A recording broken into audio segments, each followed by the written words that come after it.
Welcome everybody to White Oak Estate and Gardens right here in Baton Rouge, Louisiana, and what a beautiful morning this is. And I'm so happy to have with me David Hubbell, who drove all the way in from Mobile, Alabama. How long did it take you to get here today? A little less than 3 hours. A lot of coffee or what? Oh yeah, well, not enough to make me stop. Well, you know what, I really wanted you to be here today because you grew up in your family from Vacherie, Louisiana, right on the Mississippi River in Cajun country. I grew up about 20 miles this way toward Baton Rouge. Again, the Mississippi River was our front door, the swampland was our back door, and that was basically the pantry. Right. That's where we went to get all of our raw ingredients, and just a beautiful place to grow up. Now, tell me a little bit about your family and your style of cooking. Well, my mother and father actually were born and grew up in Metairie because all my River Parish family had moved down to the city in the 30s and 40s. And so they mostly had a little bit of New Orleans influence, but there were still some dishes that were harkened back to the old days of St. James and out in the country, as they would call it. And one of them was this butter beans and shrimp dish that we're going to do today. Now, in those days, we actually had more access to the river shrimp, the sweetwater river shrimp that came up the river in what was called the June rise. When the Mississippi River rose to its height in June, the shrimp would actually come from the Gulf and go upstream, and we would put shrimp boxes out, and that's where we got our seafood. They were freshwater, really sweet little shrimp. Is that what y'all Yeah, my mom remembers in the 50s going up and staying with her mama, and it was actually in St. John the Baptist Parish. Right. But she remembers her sitting there with a big wash tub of these little river shrimp, peeling them to go into this particular dish. Going to this dish. Now tell us about the dish. It's a butter bean dish.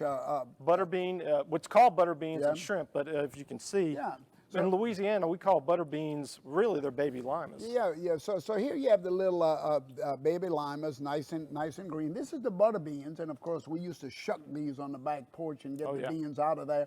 But this is the vegetable that would always be combined with the shrimp of the river to create this wonderful seafood dish. I think it's pretty unique too, because I think outside of the area there's not a lot of shrimp and butter bean combinations. Well, and certainly not river shrimp. Oh, right. That's for sure. Now we start off with a roux. That's the way you did. And a roux is an equal parts of oil and flour cooked to about 375 degrees to get that nice flavor, color, texture of the dish. And when I put the flour in the roux, in the oil, you can see the smoke coming out.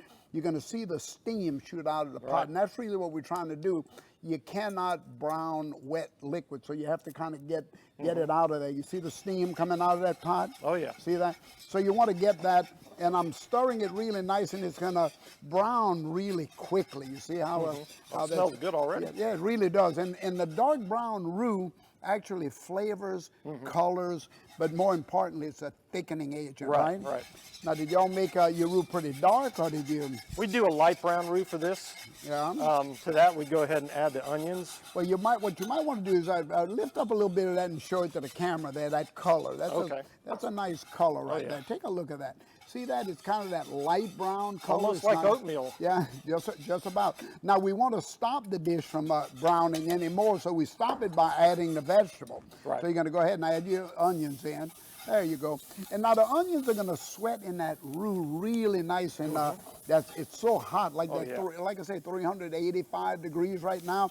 And so I want to cool it down a little bit with the onions before adding the garlic, which you have right there. Now, that's minced garlic, right? It's about 2 tablespoons of minced garlic, that's right. And the onions have cooled this roux down enough, because if we would have put that garlic in here right away, it would have just burned, scorched, and it would have given it an off flavor. That's exactly right. So go ahead and put it on in there. All right. A typical dish of the river, right? Oh, yeah. Now, what's the difference between these butter beans and limas? Is there? Well, most of these, like I said, these are baby limas. I mean, that are used. They're the green variety. Right. I think, like when I was in Alabama, going to the plant, a lot of people talk about butter beans, and you expect these big white butter beans. It's a little more solid. But these are just, I think this is the typical, what was referenced up and down the river. Well, and it has eye appeal too, because if you look at the larger butter beans, they're snow white like this. Right. And once they go into this brown gravy, they kind of get lost. The green will actually stand out. And often we would use different type of smoked meats too in this, but we're going to do shrimp today. Right. But the smoked meats were actually andouille smoked sausage, which was really big in the river parishes. So go ahead and put that in as well. Right. Yeah, we're going to cook this about 15 minutes typically. Now, if you're getting them out of the garden, they're not, you know, when you get them from the store, they're already parboiled, so they're going to be softened. But if you're getting them out of the garden, just take a look at that, how beautiful that is. That's the roux is just surrounding those beans. Really, really interesting. Take a look at that.